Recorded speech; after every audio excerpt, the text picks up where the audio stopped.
Tracy, the film session Sunday, was it as critical as the score would have indicated, or were you fairly happy with some of the things that you saw defensively?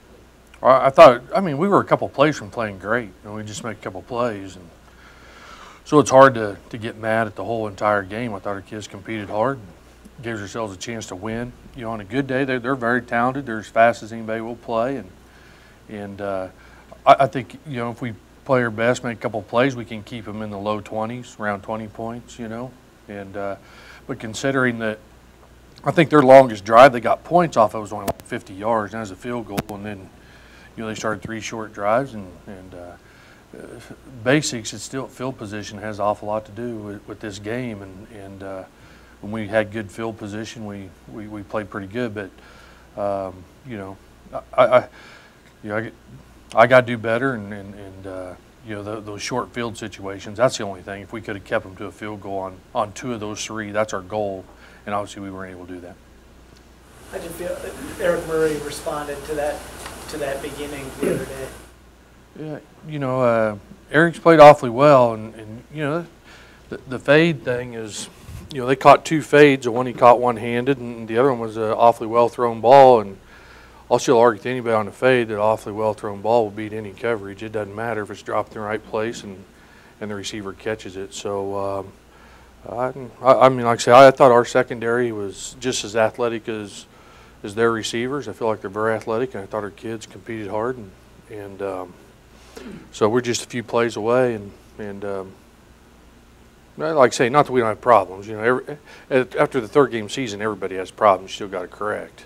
You know, but for that type of game and the way we played, I really didn't. You know, it's not one to go on and get after them and run them in the ground and do all that type of stuff, because I think we competed hard, just a couple plays away.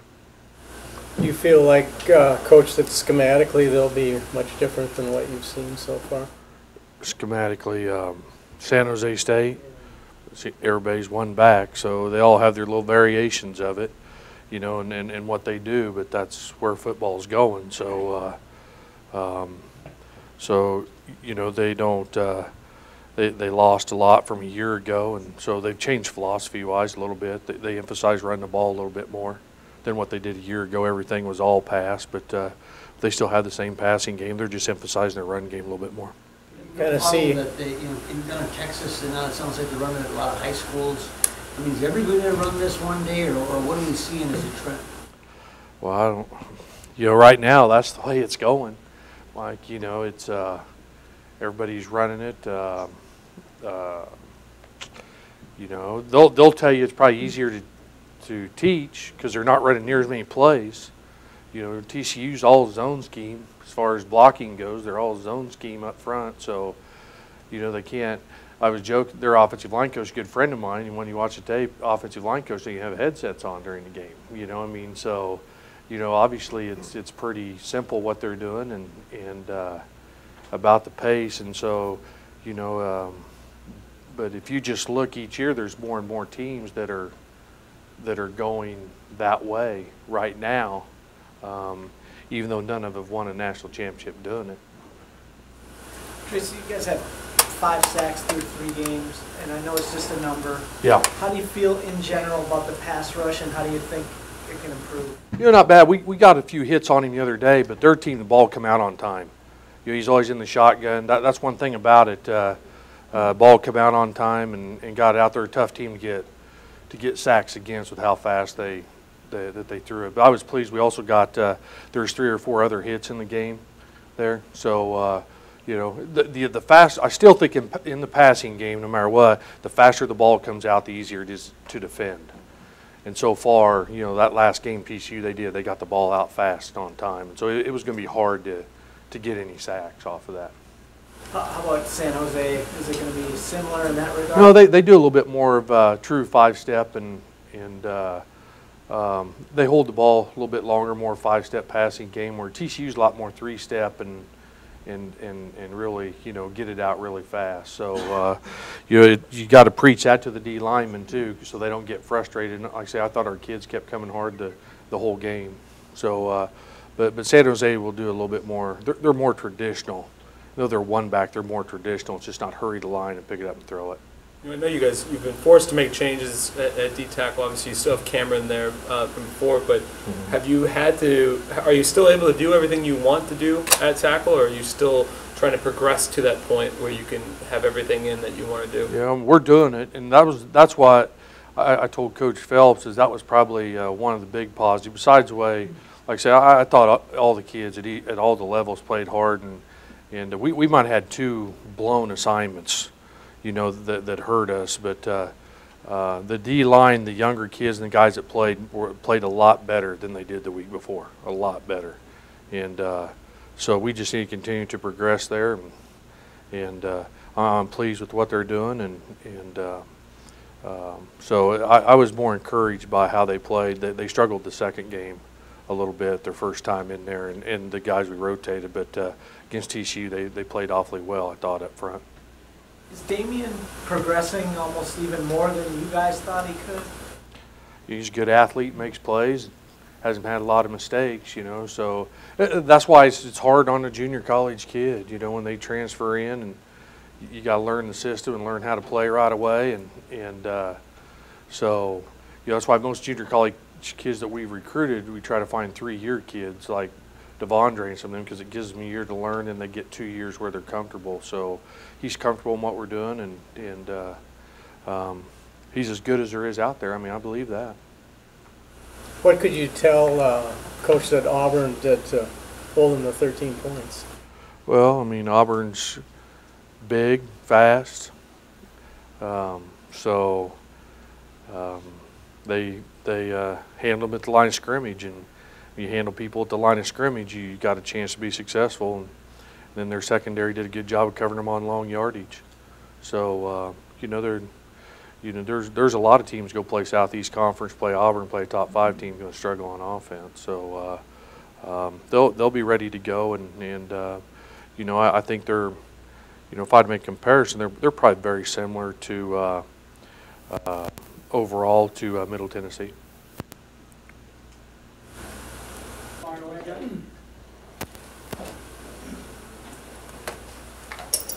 All right, thank you. Easy enough. You guys have questions? Go ahead and ask them. When you look at running the football, obviously David was banged up, and was it the function of that, or was it offensive line play? What did you see?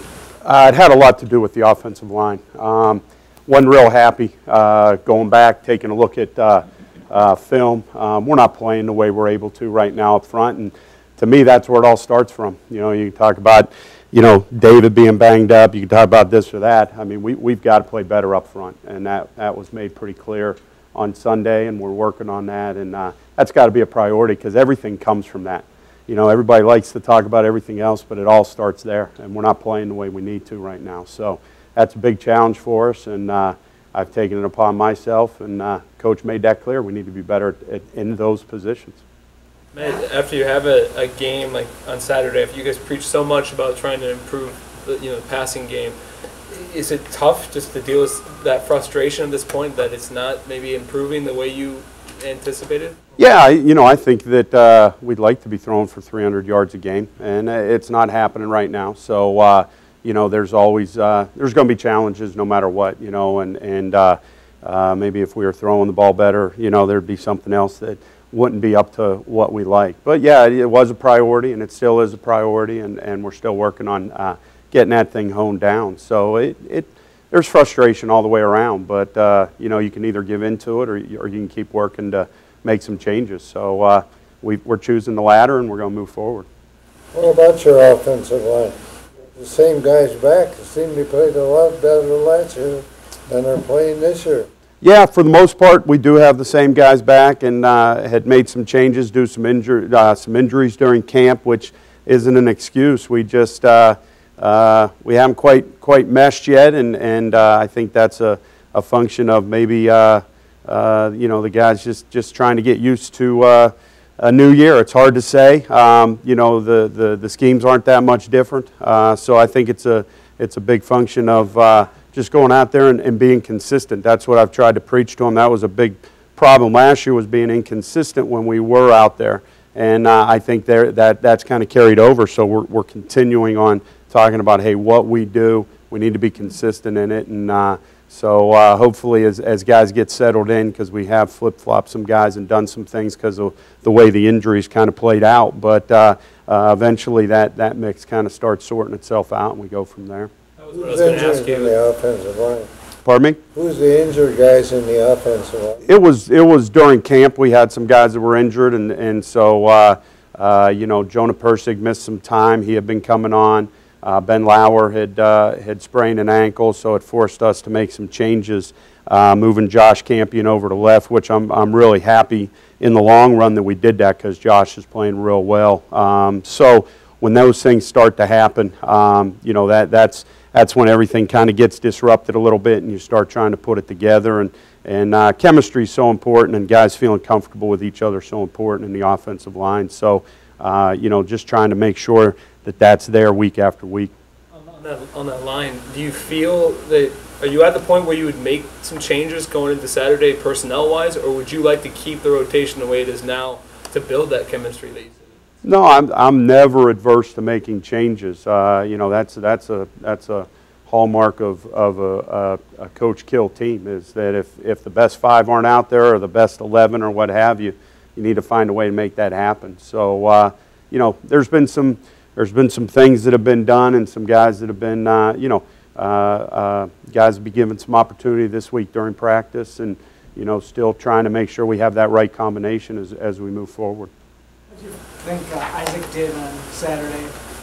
You know what? He really did a nice job. He had been working a lot at left guard, but bounced him over there because he's really progressed well.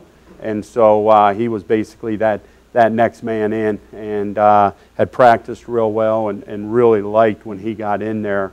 Kind of gave us a little lift there. So that was very encouraging to see, because the biggest thing with Isaac right now is he just doesn't have a lot of experience, you know, and so everything's new to him right now. And so the more experience he gets, the more opportunities he gets, it's just going to be that much better. Hey, Matt, was Gentry close to playing before he got hurt, or? You know, I close to playing is kind of a, you know, one's idea close and another's idea close, maybe very different things, but he had been doing some very good things. And you know, the problem is that injury wasn't something that just kind of crept up. It had been going on for a while, so it had affected him for a while, but he had been fighting through it and playing through it, and we did like quite a bit what we saw.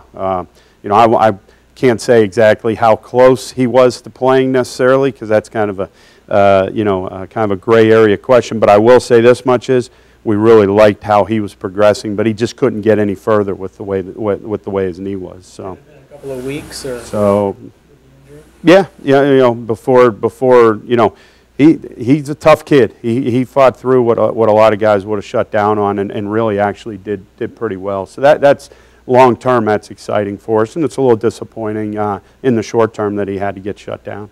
Are you at the point now where you have to make that finalized decision whether or not you want to play Melvin this year or Connor?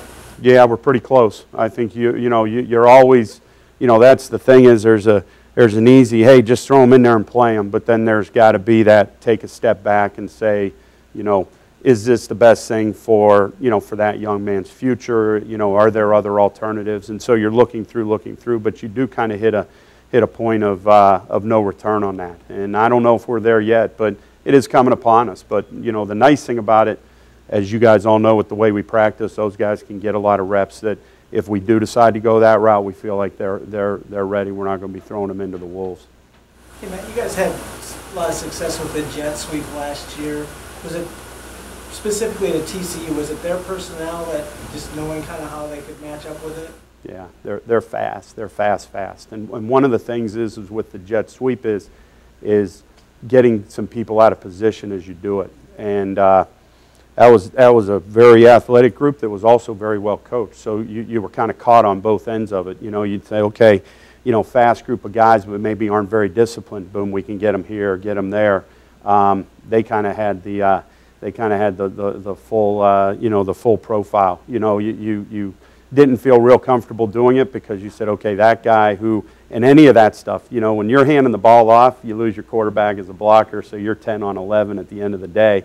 You like to get that 11th guy furthest away from the ball as possible, even when you were doing that, those guys were very good from what we watch from other people as far as making up ground and going and making plays. So, you know, even we tried to get one late in the game, and the end jumped up the field, which you know he hadn't done before. We weren't counting on that one. We were hoping to get the ball in the perimeter, and he jumps up the field on us and kind of creates a dead play. Even so, even their ends were real well coached up on that stuff. You think Mitch can be a good passing quarterback? You know, I do. I just, you know, it goes back to what we started talking about. I think everybody wants to focus on Mitch.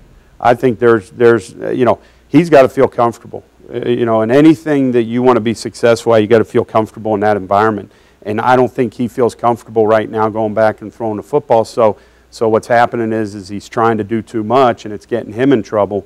I think that has to start up front, and that's what we've really, more than anything else, have stressed is that if he's going to feel, you know, if he's going to be successful, he needs to feel comfortable. Well, that goes back to offensive line, backs, tight ends, all those guys doing what they need to in pass protection, and particularly the O-line. Matt, another technical one. End of the first half, you guys were moving the ball up to about the 40 and then kind of slowed down a little bit. What factors went into that? Boy, you got a better memory than me. I like to forget them and move on. You know, I don't think there was necessarily anything consciously done, you know, on anybody's part. You know, I can't. I'll be honest with you. I can't really recall. There wasn't something where we said, "Whoa," you know, put the brakes on or anything like that. So I apologize for not having that one. Any more questions for Coach Limegrover? Last one. Mitch, some of his best throws seem to come in the third quarter, like even the ball to Donovan in the end zone, and not to throw Donovan under the bus, but is that sort of as he progresses, is that a ball he maybe catches?